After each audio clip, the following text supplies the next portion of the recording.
The first thing is the fire. A house near the church square is burning. Not smoldering, burning. The flames are high enough to light up the rooftops, the cobblestones, the faces of German soldiers moving below in the orange glow. It is just after 1 in the morning on June 6, 1944. The town of Sainte-Mère-Église is wide awake in the middle of the night with the worst kind of brightness. The residents have formed a bucket chain. German soldiers are watching. Nobody knows yet that the sky is about to change everything. And then it does. The aircraft are heard before they are seen. A low, deep, layered sound that fills the dark and keeps building. And then out of that darkness, shapes begin to appear. Parachutes, dozens of them, dropping into the lit square below, dropping toward the fire, dropping toward the soldiers, dropping into a situation no planner had accounted for, because no planner had known the house would be burning. One man drops with the rest. His name is John Steele, Private First Class, 82nd Airborne Division, 505th Parachute Infantry Regiment. He has jumped out of a plane in the middle of the night over occupied France. As he comes down, he can see exactly what he is falling into. The fire, the square, the German soldiers looking up. There is nothing he can do about any of it. His parachute catches the steeple of the church. He does not land. He hangs, suspended above the square, above the soldiers, in plain sight, lit by the fire. He is still alive. He is not hit. And in the next few seconds, he makes a decision that will define the next 2 hours of his life. He goes limp. He lets his head fall. He pretends to be dead. To understand how John Steele ended up there, you have to understand what that night was supposed to be. Operation Overlord would put soldiers onto the beaches of Normandy in the largest amphibious assault in history. But before the first landing craft touched sand, paratroopers would drop behind enemy lines in the dark. Their job: secure roads, hold bridges, disrupt German communication, and prevent reinforcements from reaching the beaches. For the 82nd Airborne, one key objective was Sainte-Mere-Eglise, a crossroads town on the road connecting Cherbourg to the south. If the Germans could use that road to move armor toward the beaches, the invasion would face a far harder morning. The 505th Parachute Infantry Regiment was assigned to take the town before dawn. What happened instead is something the men involved found difficult to explain afterward.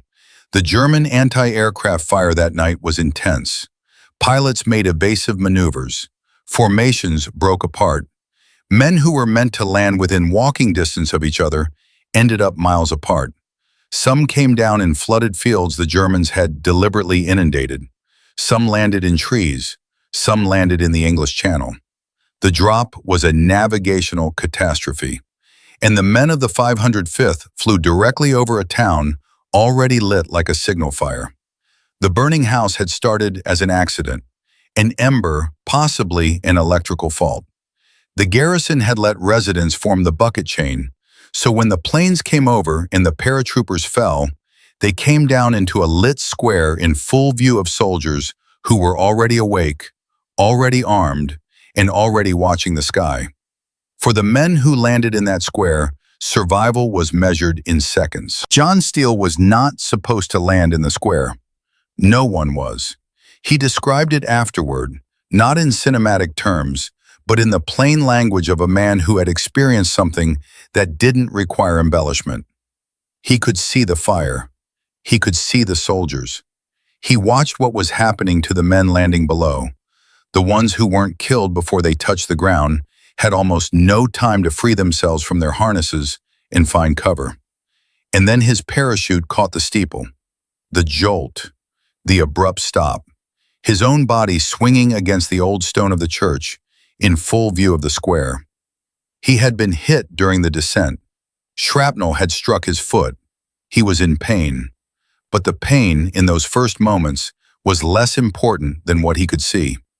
He was alive. He was visible. He was not going anywhere. He played dead.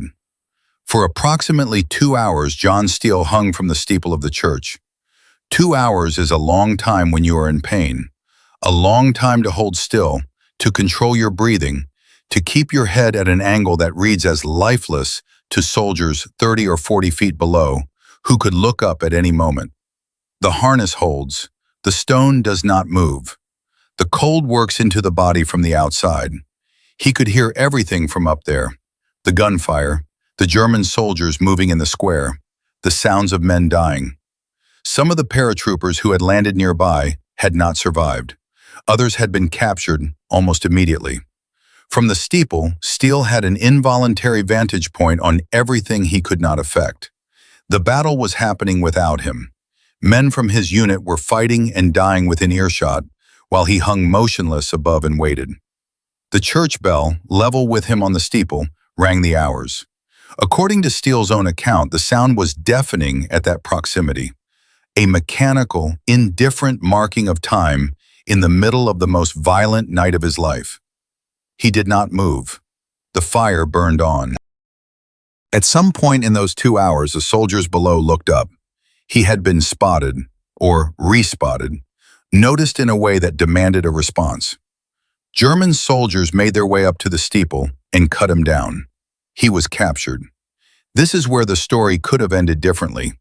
Captured paratroopers behind enemy lines on D-Day were in a precarious position. The outcome for any individual prisoner depended on too many factors to predict.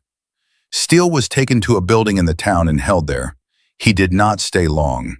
The battle for Sainte-Mere-Église was still ongoing. German control was not consolidated, and in the confusion he was able to get away.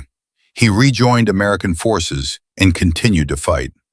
The 82nd Airborne, despite the chaos of the drop, gathered enough men to hold the town. By morning on June 6th, Sainte-Mere-Église had become the first town in France liberated by Allied forces. Steele survived the war. The story did not stay private. Cornelius Ryan included it in his 1959 book on D-Day.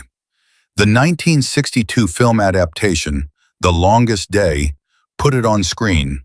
John Steele, played by Red Buttons, the image of a man hanging from a steeple, now fixed in the public imagination. The town responded with permanence. A dummy figure in American paratrooper uniform, parachute deployed, was hung from the church steeple. It has been there for decades, not a statue, not a plaque, but a figure suspended in the moment, frozen in the night of June 6th. Visitors who see it for the first time often stop. John Steele returned to Sainte-Mère-Église after the war, more than once. He stood in the square, met the people who had been there that night, and became part of the town's ongoing relationship with its own history. By all accounts, he was not comfortable with the attention. He was a soldier who had done his job, gotten into an extraordinary situation, and survived. The fact that his survival had taken a form that was easy to depict made it memorable in ways other equally difficult experiences were not. He understood this. He didn't necessarily find it comfortable. He spoke about that night when asked. Without drama, he described the bell at close range. He described the pain in his foot, which had stayed with him. He described the sounds of the battle below and his inability to affect any of it. He died in 1969. He was 56 years old. John Steele's parachute caught a church steeple instead of the ground, and he hung there for 2 hours above a burning square, and he lived. That is the story, not a lesson, not a triumph. A night when planning and chance operated together in ways nobody controlled. When the distance between living and dying was sometimes a matter of wind direction, of altitude, of whether a house happened to be on fire at a particular moment. The dummy figure still hangs on the steeple in Sainte-Mère-Église. The bell still rings the hours. The square is quiet now. If stories like this are the ones that stay with you, the individual inside the history, consider subscribing. There are more of them. Each one deserves to be told carefully.